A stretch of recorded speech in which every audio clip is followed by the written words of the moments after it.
अखंड ज्योति अगस्त 2021 शीर्षक है इतनी आसान नहीं जीवन की उत्पत्ति। सन 1953 में शिकागो विश्वविद्यालय के एक विद्यार्थी स्टैनले मिलर ने जब एक प्रयोग को संपन्न किया तो उस प्रयोग ने वैज्ञानिक जगत में बहुत सी हलचलों को जन्म दिया।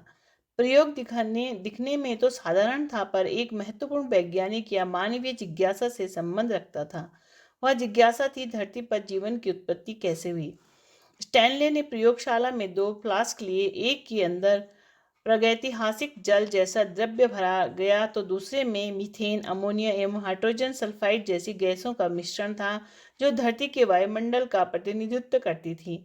कुछ दिनों के बाद ही फ्लास्क के अंदर का पानी एक विचित्र से मिश्रण में बदल गया, जिसके भीतर ऑर्गेनिक पदार्थों का सम्मिश्रण विद्यमान था। अनेक वैज्ञानिकों ने इस प्रयोग को जीवन की उत्पत्ति का प्रयोग कहा। कईयों ने तो यहाँ तक घोषणा कर डाली कि कुछ ही दिनों के बाद इंसान स्वयं ही एक सृष्टि का निर्माण करने में सक्षम होगा और उसे किसी अन्य सहायता की आवश्यकता नहीं। परंतु धीरे धीरे जैसे जैसे इस विषय में वैज्ञानिक समझ में गंभीर होनी प्रारंभ हुई, वैसे वैसे यह स्पष्ट होता चला गया कि ऐसा कर पाना तो दूर की बात है, ऐसा सोच पाना भी संभव नहीं है। उदाहरण के तौर पर यह सभी को पता है कि जीवन के निर्माण के लिए, या यूं कहें कि एक मानवीय शरीर के निर्माण के लिए अमीनो अम्ल की आवश्यकता होगी। एक अमीनो अम्ल या एसिड में अनेक प्रोटीन बनाए जा सकते हैं, जिन्हें मानवीय अस्तित्व की ईंटें या बिल्डिंग ब्लॉक कहा जा सकता है। यहाँ पर समीकरण रोचक हो जाते हैं, क्योंकि मनुष्य शरीर में करोड़ों की संख्या में प्रोटीन की जरूरत पड़ती है और एक प्रोटीन को बनाने के लिए अमीनो एसिड को एक निश्चित क्रम से लगाना जरूरी होता है। ठीक वैसे ही जैसे कि एक शब्द का गठन करने में अक्षरों को एक निर्धारित क्रम में लगाना जरूरी होता है। यदि हमें इस तरह से हमारे शरीर की एक महत्वपूर्ण प्रोटीन कोलेजन का निर्माण करना हो तो उसके लिए 1055 अमीनो एसिड को एक निश्चित क्रम में लगाने की आवश्यकता होगी। यदि इन सारे अमीनो एसिड के द्वारा संभावित सारे क्रमों के विषय में सोचा जाए तो करीब उतने क्रम संभव हैं जितने एक के बाद 260 शून्य लगाने पर निकल कर आते हैं। प्रश्न उठता है कि अमीनो एसिड को यह पता कैसे चलता है कि हमें इसी निश्चित क्रम में लगना है।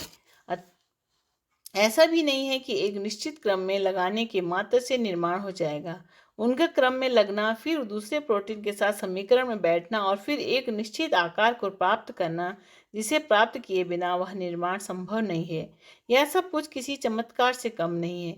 फिर प्रोटीन तो निष्क्रिय तत्व है, वे दूसरे प्रोटीन का निर्माण भी नहीं कर सकते। प्रोटीन का उपयोग बिना डीएनए के संभव नहीं है और डीएनए बिना प्रोटीन के किसी उपयोग के नहीं है।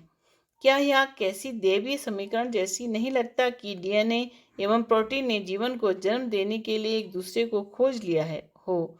वैज्ञानिक भी आज उस सत्य को अनुभव करने लगे हैं कि मानवीय जीवन की उत्पत्ति इतनी सरल नहीं जितनी दिखाई पड़ती है।